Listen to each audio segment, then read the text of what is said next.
Let's mic news at 9।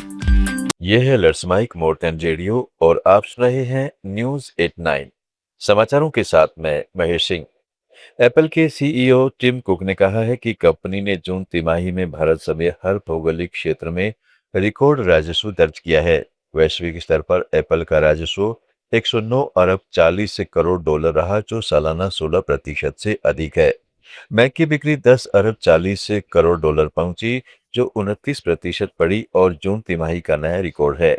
Bharat में भी राजस्व का नया रिकॉर्ड बना, जहां मैकबुक नियो की मजबूत मांग और आईफोन 17 सीरीज की बिक्री प्रमुख रही, भले ही सप्लाई की कमी रही।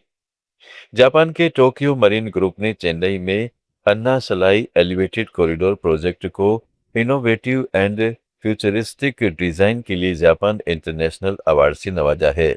यह पुरस्कार mount road elevated corridor team को इसलिए मिला क्योंकि उन्होंने चालू मेट्रो सुरंगों और स्टेशनों के ऊपर एलिवेटेड कॉरिडोर का डिजाइन इस तरह बनाया कि मेट्रो सेवाएं बिना रुकावट चलती रही और संरचनात्मक तनाव नियंत्रित रहे। प्रोजेक्ट कंसल्टेंट एनकेएबी के senior bridge design engineer M Krishna Prabhu ने यह पुरस्कार प्राप्त किया। तमिलनाडु ने करीब 425 करोड़ रुपए के अंतर्राष्ट्रीय निवेश समझौते किए हैं, जिनसे 2,900 से अधिक नौकरियां पैदा होंगी। दक्षिण कोरिया की मोटिव लिंक ने कांचीपुरम के शिपकॉट पिल्लाई पक्कम में इलेक्ट्रिक व्हीकल कंपोनेंट प्लांट के लिए 300 करोड़ रुपए लगाए, जिससे 1,500 नौकरियां मिलेंगी। पश्चिमी ऑस्ट्रेलिया विश्वविद्यालय चेन्नई के वेलाचेरी में 125 करोड़ रुपए का कैंपस बनाएगा, जिसमें 200 से अधिक रोजगार होंगे।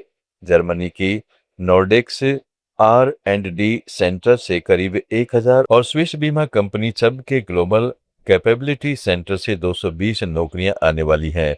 ये निवेश राज्य को विनिर्माण, शिक्षा और ग्लोबल कैपेबिलिटी सेंटर हब के रूप में मजबूत करेंगे। नेपाल में प्रवासी समुदाय को सिर्फ रेमिटेंस का स्रोत मानने की सोच अब बदलने की जरूरत है। काठमांडू पोस्ट में छपे एक लेख में कहा गया है कि 4.5 लाख से ज्यादा नेपाली मूल के लोग विदेश में रहते हैं और रेमिटेंस देश की जीडीपी का करीब एक चौथाई है।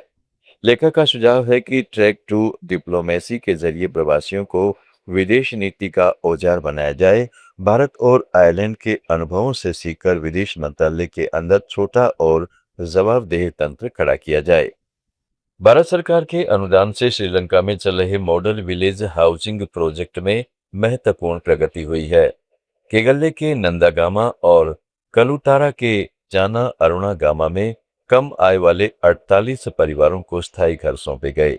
भारतीय उच्चायुक्त संतोष झा रिपीट भारतीय उच्चायुक्त संतोष झा और श्रीलंकाई मंत्रियों ने इन गांवों का उद्घाटन किया। 2017 के समझौते के तहत चल रही इस योजना में 25 जिलों में कुल 600 घर बनने हैं। अब तक 20 जिलों में गांव पूरे हो चुके हैं और परियोजना 98.5% पूरी हो चुकी है। बाकी 5 गांव जल्द तैयार होने वाले हैं। यह भारत की श्रीलंका को विकास सहायता का हिस्सा है, जो कमजोर समुदाय के जीवन स्तर सुधारने पर केंद्रित है। भारत और भूटान ने थिम्पू में 5वीं विकास सहयोग वार्ता के दौरान द्विपक्षीय परियोजनाओं की समीक्षा की तथा 4,000 करोड़ रुपए की रियायती ऋण सुविधाओं के समझौते पर हस्ताक्षर किए।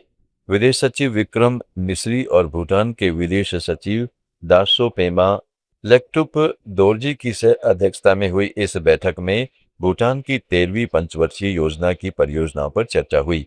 दोनों देशों ने स्वास्थ्य, शिक्षा, अनुसंधान और हरित परिवहन में सहयोग बढ़ाया। थिम्पू इकोलॉजिकल पार्क व ओलाखा पार्क का डिजिटल उद्घाटन किया। अखिल भारतीय आयुर्विज्ञान संस्थान और खेसर ग्याल्पो विश्वविद्यालय के बीच समझौता ज्ञापन आदान प्रदान किया गया तथा 45 इलेक्ट्रिक वाहन सौंपे। भारत भूटान का सबसे बड़ा विकास साझेदार है और लंबे समय से बुनियादी ढांचे, शिक्षा तथा स्वास्थ्य क्षेत्रों में सहयोग देता आ रहा है। अबू धाबी भारत में अपना निवेश तेजी से बढ़ा रहा है। संयुक्त अरब अमीरात के सॉवरेन वेल्थ फंड जैसे एडीआईए और मुबादला बैंकिंग, ऊर्जा, बुनियादी ढांचे, स्वास्थ्य और प्रौद्योगिकी क्षेत्रों में अरबों डॉलर लगा रहे हैं। वर्ष 2026 की पहली छमाही में खाड़ी के फंडों ने भारत में $1700 मिलियन निवेश किया, जो पिछले साल से दुगने से अधिक है। मई में प्रधानमंत्री मोदी की अबू धाबी यात्रा के दौरान $5 अरब के पैकेज की घोषणा हुई, जिसमें एमिरेट्स, एनबीडी का आरबीएल बैंक में $3 अरब, एडीआईए और एनआईआईएफ का $1 अरब बुनियादी ढांचे में तथा आईएचसी का $1 अरब शामिल है। भारत की तेज आर्थिक वृद्धि, मध्य वर्ग का विस्तार, मजबूत द्विपक्षीय संबंध, बुनियादी ढांचे की जरूरत और स्वास्थ्य प्रौद्योगिकी के अवसर पर इस निवेश के प्रमुख कारण है। समाचारों में फिलहाल इतना ही। जुड़े रहिए लेट्स माइक के साथ।